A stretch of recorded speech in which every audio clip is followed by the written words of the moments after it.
هالو، احب ارحب بيكم. اولا النهارده جايه لكم بوصفه جديده، هي طريقه عمل الكفته النباتي. مكوناتها بسيطه جدا والطعم حكايه، اتمنى تجربوه.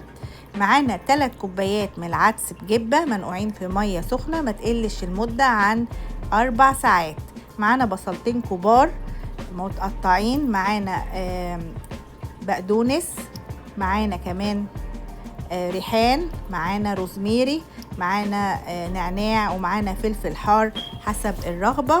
كمان معانا معلقة صغيرة بهارات كفتة، معلقة صغيرة ملح، معلقة صغيرة كبيبة صيني، ربع معلقة صغيرة 7 بهارات، نص معلقة صغيرة فلفل اسود، نص معلقة صغيرة كمون، نص معلقة صغيرة بابريكا، وكمان معلقة كبيرة من الصلصة. تعالوا نشوف هنعمل ايه. اول حاجه هنعملها ان احنا هنضرب العدس في الكبه مع البصل مع البقدونس مع الفلفل الحار مع النعناع مع الريحان مع الروزميري، كله هنضرب المكونات دي مع بعض ونخلص كل الكميه ونشوف هنعمل ايه بعد كده.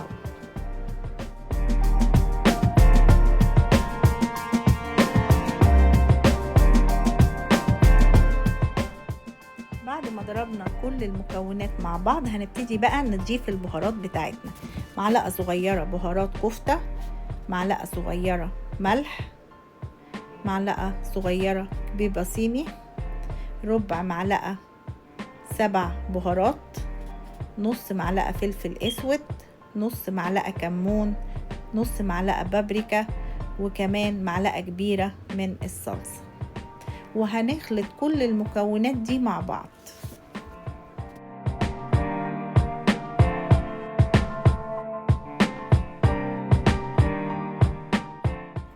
وهنا بقى جاء وقت التشكيل بتاع العجينة. انا شكلتها على شكل كور زي ما انتوا شايفين عشان تشبه الميت بول.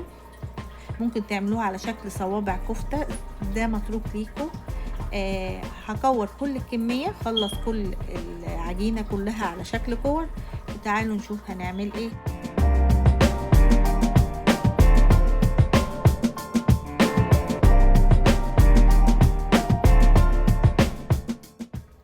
خلصت كل الكمية زي ما انتوا شايفين، لانها هي وانا بقليها مش بتاخد وقت في الزيت. زي ما انتوا شايفين هقليها في زيت غزير وهي بتتحمر بسرعة، هشيلها بسرعة.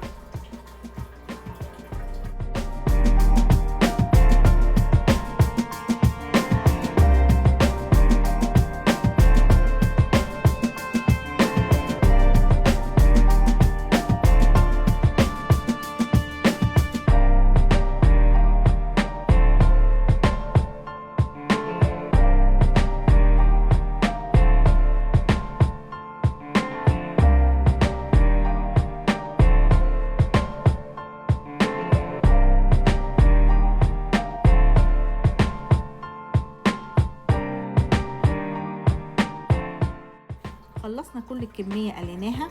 انا بوريكم جواها شكلها ايه. الكفتة طعمها جميل جدا حكاية، يعني ممكن تتاكل كده. انا بنتي حبيتها تاكلها كده من غير اي اضافات.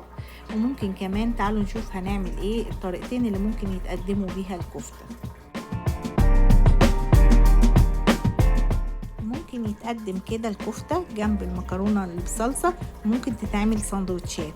طريقتها سهلة جدا عشان تبقى طعمها لذيذ في السندوتشات. انا محضرة بصلة مقطعاها قطع صغيرة، فلفل حار حسب الرغبة، ومعايا طماطم شيري طماطم، معايا كمان مجموعة من البهارات. بالنسبة للسندوتشات هستخدم نص معلقة من الفلفل الاسود صغيرة، معلقة صغيرة ملح، ونص معلقة بابريكا. وتعالوا نشوف هنعمل ايه.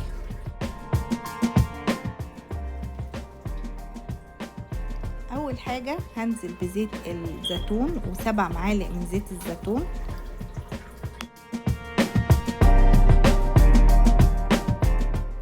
بعد كده هنزل بالبصل. بعد كده هنزل بالفلفل الحار واقلب كل المكونات مع بعض. بعدين هنزل بنص معلقة من الفلفل الاسود.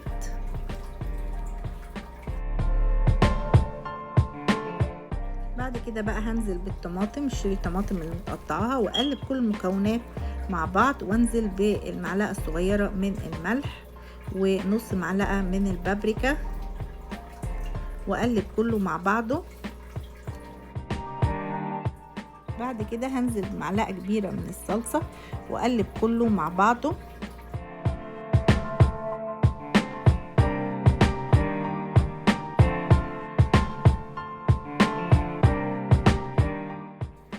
بعدين هاخد الكفته وانزل بيها على الصوص في الحله زي ما انتم شايفين، واقلب كله مع بعضه، وبتتعمل سندوتشات مش عايزه اقول لكم قد ايه طعمها جميل حكايه.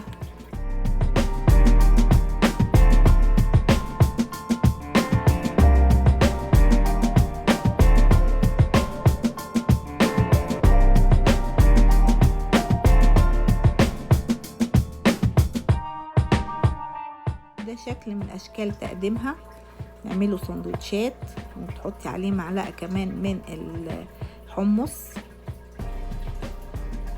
مش عايزه اقول لكم قد ايه سندوتش جميل جدا ومغذي وقيمته الغذائيه عاليه، وكمان بقدونس. مش عايزه اقول لكم حكايه.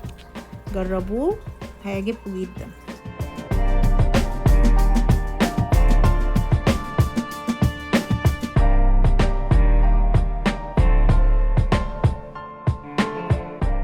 ولان الكفته طعمها حكايه، فطبعا ده بس اللي اتبقى منها عشان اقدر اقدم لكم الطريقه ديت. الف هنا للي اكلها.